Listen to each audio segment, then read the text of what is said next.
Yes everybody, देखिए ये जो अब तक हमने जितना भी कैलकुलेशन किया है, जितनी भी बातें जो हमने देखी है, उन पर आधारित मैं आपको कुछ प्रैक्टिकल क्वेश्चंस के वीडियो और जो है वो सेंड कर रहा हूँ, वो तैयार कर रहा हूँ। आप ध्यान से समझने की कोशिश कीजिए कि सैलरी हेड का पूरा 20 नंबर का क्वेश्चन आता है। अगर आप सैलरी हेड में परफेक्ट हैं तो 20 पक्के हैं, बाकी कहीं से एक जगह और परफेक्ट हो जाइए, 40 नंबर पक्के। पास होने का जुगाड़ तो इतना इनफ है। मैंने देखा है अक्सर आपके जो कॉपीज़ में बच्चे थ्योरेटिकल अटेंड करते हैं फिर लिख नहीं पाते हैं, बिकॉज आपको मैं बिल्कुल स्पष्ट बता देना चाहता हूँ कि इनकम टैक्स की थ्योरी पॉइंट टू पॉइंट ही चलती है। इनकम टैक्स की थ्योरी में अगर आप फालतू की बातें लिखेंगे तो आपको मार्क्स नहीं मिलेंगे, अगर कॉपी चेकर सही होगा तो। अब ये आपकी किस्मत की बात है कि कॉपी चेक करने कौन बैठा है। अगर आपने पॉइंट टू पॉइंट लिखा है किसी बात पे तो, क्योंकि ये रूल्स हैं सारे के सारे, और सारे के सारे रूल्स एज इट इज़ होने चाहिए। आपकी रामायण नहीं चलती, इसमें ये विशेषताएं तत्व नहीं है जो विशेषताएं तत्व हम चाहे जैसे लिखते हैं और फिर वैसा ही आपको क्या हो जाए, मार्क्स थोड़े बहुत मिल जाए और आप पास हो जाए ना, ऐसा बिल्कुल भी नहीं है। या तो पॉइंट टू पॉइंट चलना पड़ेगा। तो यहाँ अगर सैलरी हेड के बारे में मैं आपसे कुछ क्वेश्चंस की बात करूँ तो मैं पहला क्वेश्चन लेने जा रहा हूँ। उसका पीडीएफ मैंने आपको या फोटो आपको मैंने ग्रुप पे डाल दिया है, वो ग्रुप पर फोटो देखें आप और क्वेश्चन को पढ़ें। मैं एक बार रिवाइज कर देता हूँ, पढ़ देता हूँ। श्री उमेश आर अमानी लिमिटेड दिल्ली में सेल्स विभाग में, मार्केटिंग विभाग में जो है वो पोस्टेड है। 70,000 पर मंथ उन्हें क्या मिलता है, सैलरी मिलता है। 2,000 पर मंथ उन्हें क्या मिलता है, निर्धारित कमीशन प्राप्त होता है तथा उसके द्वारा की गई बिक्री पर 20% की दर से बिक्री पर आधारित कमीशन और मिलता है। अब सुनिएगा ध्यान से, यहाँ आपको बहुत इंपॉर्टेंटली ध्यान देना है कि जो बिक्री पर आधारित कमीशन है वो तो सेवा शर्तों के अनुसार होगा, परंतु जो निर्धारित कमीशन है वो सेवा शर्तों के अनुसार नहीं होगा। बड़े आराम से आप इस चीज को कैलकुलेट कीजिएगा, क्योंकि गलती करते हैं बच्चे, इसलिए मुझे मालूम है, इसीलिए मैं आपको वापस से बता रहा हूँ कि जो सेवा शर्तों के अनुसार है वो होगा बिक्री पर आधारित, यानी percentage of sales 20% on sale. अब कह रहा वित्तीय वर्ष 19-20 में कंपनी का विक्रय कितना था, 1,20,00,000। देखिए कंपनी के विक्रय से मतलब नहीं है, इसे कमीशन केवल खुद के द्वारा किए गए विक्रय पर मिलेगा।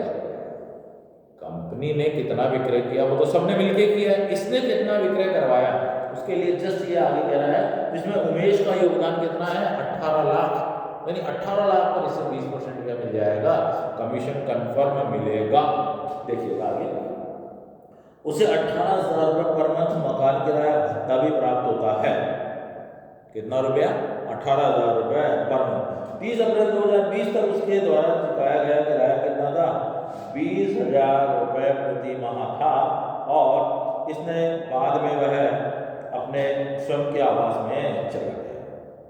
आर अमानी लिमिटेड के उसके मूल वेतन का 20% क्या करता है, प्रमाणित भविष्य निधि में कंट्रीब्यूशन देता है, और 1,65,600 रुपये का अनुदान क्या करता है, अनुमोदित सुपर एनिमेशन फंड। अनुमोदित सुपर एनिमेशन फंड में मैंने आपसे बताया था पहले भी कि SAF होता है, ये रिकॉग्नाइज्ड SAF। रिकॉग्नाइज्ड SAF में यदि नियोक्ता अनुदान करता है तो 1.5 लाख रुपए तक का अनुदान क्या होता है, एग्जाम्प्ट होता है, उससे ऊपर का अनुदान क्या होता है, टैक्सेबल होता है। तो वो सुविधा मानी जाती है। आगे प्रमाणित भविष्य निधि में उमेश का अंशदान नियोक्ता के बराबर ही है, मतलब 20% ही खुद दे रहा है मूल वेतन का, 20% ही क्या दे रहा है, अंशदान उसका नियोक्ता दे रहा है। साफ साफ कह रहा है मूल वेतन का, ये कहीं नहीं कह रहा है कि मूल वेतन में महंगाई भत्ते का। आप ध्यान दें, ये चीज आपको बिल्कुल ध्यान देनी होगी कि वो मूल वेतन का ही कह रहा है। कैलकुलेशन तो हमें कैलकुलेशन मूल वेतन से ही करना है कि कितना भत्ता उसे, कितना उसे रिकॉग्नाइज्ड प्रोविडेंट फंड में पैसा मिला, कितना एग्जाम्पल होगा बात की बात है। ठीक, फिर देखें आर अमानी लिमिटेड उसके मूल वेतन का 20%, ठीक है, और आगे कह रहा है कि प्रमाणित कभी अनुदान 20-21 के लिए श्री उमेश की वेतन से आय कर योग्य आय की गणना कीजिए, यह मानते हुए कि गत वर्ष में 2,400 रुपये नियोजन कर का भुगतान नहीं किया गया है। नियोजन कर की छूट तभी मिलेगी जब उसका भुगतान कर दिया जाएगा। यदि नियोजन कर का भुगतान नहीं किया गया है तो कोई डिडक्शन नहीं मिलेगी। It is a very simple question, but 1 और 2 पॉइंट्स ऐसे हैं जो आपको डिफीट दे देते हैं इस क्वेश्चन में। ये क्वेश्चन आया हुआ क्वेश्चन है, मैंने इसकी कॉपियां चेक करी है और मैं आपसे बता दूं कि only 25% students are correct, in which only 5% are exactly correct. Exactly correct. I mean, 19 out of 20, 18 out of 20, 20 out of 20, केवल 5% स्टूडेंट हैं। जबकि बहुत इजी क्वेश्चन है, आप देखेंगे तो आप कहेंगे कि वास्तव में इजी है, परंतु अवेयरनेस की कमी क्या करती है, इसमें नुकसान करती है।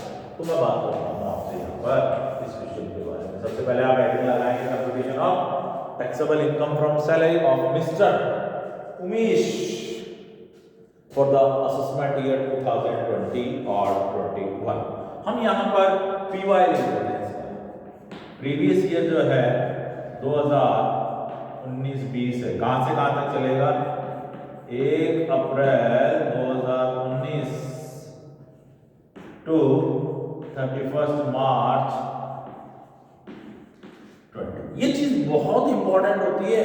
यहाँ आपको देखना है कि इसी ड्यूरेशन में क्या क्या हुआ है, केवल उन्हीं का इन्वॉल्वमेंट हमारे क्वेश्चन में होना चाहिए।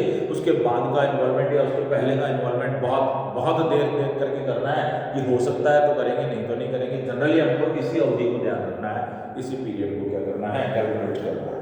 तो देखिए उनको जो है 70,000 पर मंथ क्या मिल रही है, सैलरी रिसीव हो रही है। तो सबसे पहले मैं बात करूंगा आपसे बेसिक सैलरी की, कितनी? 70,000 per month, 8,40,000, right. Basic salary हो गई। बेसिक सैलरी के बाद यहां वो कह रहा है आपसे क्या 2,000 रुपये प्रतिमाह निर्धारित कमीशन प्राप्त होता है, तो हम उसे लिखेंगे भी ऐसे ही, फिक्स्ड कमीशन कितना? 2,000 multiple by 10 is equal to और 12 इज इक्वल टू 24,000। फिर यहां कह रहा है वो आपसे कि बिक्री पर 20% कमीशन भी मिलता है, तो sale by mister Umesh, mister Umesh के द्वारा की गई सेल कितनी है इसमें, तो वो साफ साफ कह रहा है 18 लाख। 20% कमीशन ऑन 18 लाख, 18 तो 36, 3 लाख 60,000। बहुत इंपॉर्टेंट है। तो यहां लिखेंगे हम क्या, कमीशन ऑन सेल्स कितना? 20% ऑफ 18 लाख कितना? 3,60,000। बहुत आराम से यहाँ देखें, कहीं रिटायर होकर के नहीं गया वो, तो आपने लिख दिया कमीशन इसको इतना 1,20,00,000 की सेल से कुछ नहीं है। स्टूडेंट्स ने 1,20,00,000 के सेल को भी इंक्लूड कर लिया था इस सवाल को जब सॉल्व किया था, मुझे अच्छी तरह ध्यान आ रहा है। और अब यहाँ देखेंगे आप 3,60,000 इसका कमीशन हो गया। 360 के बाद नेक्स्ट पॉइंट ये कह रहा है आपसे कि 18,000 रुपये प्रति माह मकान किराया भत्ता प्राप्त होता है। HRA received less exempt कितना मिलता है? 18,000 रुपए प्रति माह, तो 18 तो 36, 2,16,000 ये तो मिलता है इसे 18 इंटू। अब आपको मकान किराया क्या कराना है, एग्जेम्पशन भी कराना है, और एग्जेम्पशन के लिए हमें क्या चाहिए होता है, exemption of HR whichever is less। देखिए ये ध्यान तो देना ही होगा, फर्स्ट एक्चुअल HRA, और आप देखें एक्चुअल HRA से 2,16,000 मिला है, आप 2,16,000। Number 2, rent paid minus 10% of salary. अब देखिए रेंट पेड कितना, तो ये हम देखेंगे इसके अंदर कि ये कह रहा है 30 अप्रैल 2020 तक उसके द्वारा चुकाया गया किराया कितना था, 20,000 रुपये था। बहुत बहुत बारीक बात है, बहुत इंपॉर्टेंट बात है, ध्यान दीजिए। 30 अप्रैल 2020, यही स्टूडेंट क्या करता है, गलती कर जाता है। वो 30 अप्रैल 2020 देखिए क्या इस वर्ष में आ रहा है क्या, ये केवल 31 मार्च 20 तक की बात कर रहा है। 30 अप्रैल 2020 यानी अगले साल गया है वो घर के मकान में, तो उस तक तो उसने किराया चुकाया है। उसके बाद वो कहाँ चले गए, अपने स्वयं के मकान में। तो इसका मतलब पूरे 12 महीने रह करके गया है, इसके बाद गया है वो अब 30 अप्रैल 2020, इसके बाद। हमें तो इससे मतलब है, तो इस साल तो पूरा रह लिया ना, वो पूरा रह लिया, तो इसका मतलब उसने पूरा किराया चुकाया है। रेंट पेड कितना, 20,000 रुपये प्रति माह। तो 20,000 12 से मल्टीप्लाई माइनस 10% ऑफ। अब यहाँ सैलरी भी देखनी है हमारे को, तो सैलरी देखने के लिए बिल्कुल परेशान ना होइए आप। 8,40,000 बेसिक पे है, डीए कहीं नजर आ नहीं रहा है, कमीशन देखिए सेवा शर्तों के अनुसार। तो यहाँ देखेंगे सैलरी कितनी, तो बेसिक पे प्लस कमीशन, कौन सा, सर्विस रूल वाला। तो यहाँ 8,40,000 प्लस 3,60,000, 12, 8, 3, 11 और 1, 12। देखिए 8,40 पूरा और 3,60 भी पूरा कमीशन जो है इसका कैलकुलेट हो जाएगा 12 लाख, और आपको 10% ऑफ 12 लाख करना है। देखिए कहीं डीए तो नहीं है शामिल, तो डीए हो तो आपको उसको हटाना है। डीए कहीं भी नहीं है, तो आप देखेंगे यहाँ 12 तो 24, 2,40,000 आ गया, माइनस 10% कितना आ गया 12 लाख का, 1,20,000। तो यहाँ पर सेकेंड हाँ, तो कितना कैलकुलेट हो गया, 1,20,000। और लास्ट पॉइंट है, कहाँ रह रहा है, तो वह अंबानी लिमिटेड दिल्ली में रह रहा है, तो 50% ऑफ सैलरी। यहाँ 50% सैलरी का मीनिंग 12 लाख। कितना हो गया, whichever is less is the 1,20,000, और आप क्या करेंगे यहाँ 1,20,000 लेस कर देंगे 96,000। मैक्सिमम मिस्टेक 1 महीने का कैलकुलेट कर दिया है। क्या बोले 30 अप्रैल को तो वो चला ही गया, 1 अप्रैल को स्टार्ट हुआ है, तो इसका मतलब 1 महीने का किराया दिया, 1 महीने का किराया 20,000 लिया, सब कुछ गलत, सब कुछ बेकार। और ये अकेला पॉइंट यहाँ पर 4 नंबर होता है या 5 नंबर होता है, ये बता दूं मैं आपको, कम से कम 4 से 5 नंबर इस पॉइंट में। अगर आपका ये पॉइंट मिस्टेक है पक्का 5 नंबर कटेंगे, और अगर आपने कभी सावधानी बरती तो आपको पूरे नंबर इसमें रिसीव हो जाएंगे। नेक्स्ट पॉइंट ये कह रहा है, आर अंबानी लिमिटेड मूल वेतन का 20% क्या करता है, प्रमाणित भविष्य निधि में अंशदान देती है। कौन, आर अंबानी। तो एम्प्लॉयर्स कंट्रीब्यूशन हो गया किसके अंदर, आरपीएफ में। तो हम लिखेंगे एम्प्लॉयर्स कंट्रीब्यूशन टू आरपीएफ कितना, 20% ऑफ बेसिक पे कह रहा, साफ कह रहा मूल वेतन का, तो आपको दिमाग नहीं लगाना है, केवल मूल वेतन का कर देना है।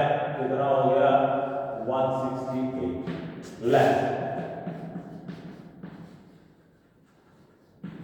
exempt 12% ऑफ यहाँ 12% एग्जाम्प्ट होता है आरपीएफ में एग्जाम, परंतु किसका, सैलरी का। सैलरी कौन सी, ये वाली सैलरी, कौन सी, ये वाली। बहुत इंपॉर्टेंट बात है, एचआरए की सैलरी पीएफ में काम आती है, तो प्रोविडेंट फंड के लिए जो सैलरी होगी वो कितनी होगी, 12 लाख का 12% करेंगे तो कितना आएगा, 1,44,000।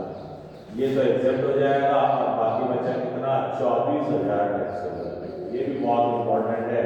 यहाँ स्टूडेंट्स ये भी 840 देते हैं, ये भी 840, तो गलती हो जाएगी।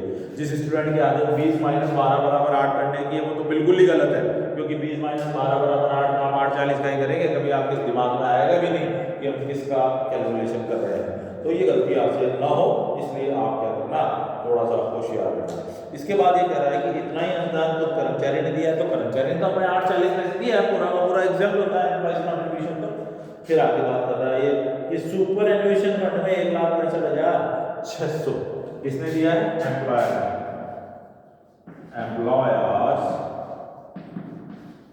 कंट्रीब्यूशन टू SAF 1,00,000 और 65,600, और यहां लिखेंगे एग्जाम मैक्सिमम कितना,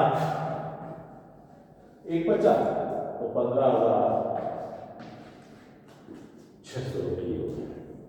इसके बाद यहाँ पर और कोई बिंदु जो है वो नहीं दे रहा है, एक ही कह रहा है प्रोफेशनल टैक्स नियोजन कर जो है वो है पेमेंट नहीं किया गया, पेमेंट नहीं किया गया ना, हमारा काम खत्म हो गया, 13,59,600।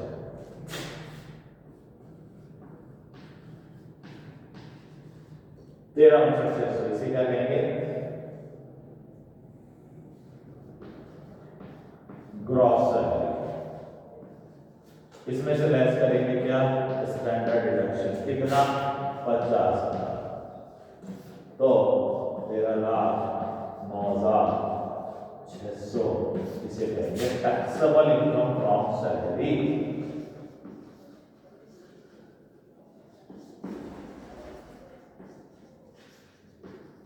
और that's all for the 20 marks. तो देखिए इतना इजी क्वेश्चन भी आता है तो भी नुकसान कर देता है। आपको 15 नंबर या 12 नंबर में संतुष्ट नहीं होना है, आपको पूरा सीखना है इस सवाल को कि ये क्या कहना चाह रहा है। Thank you very much.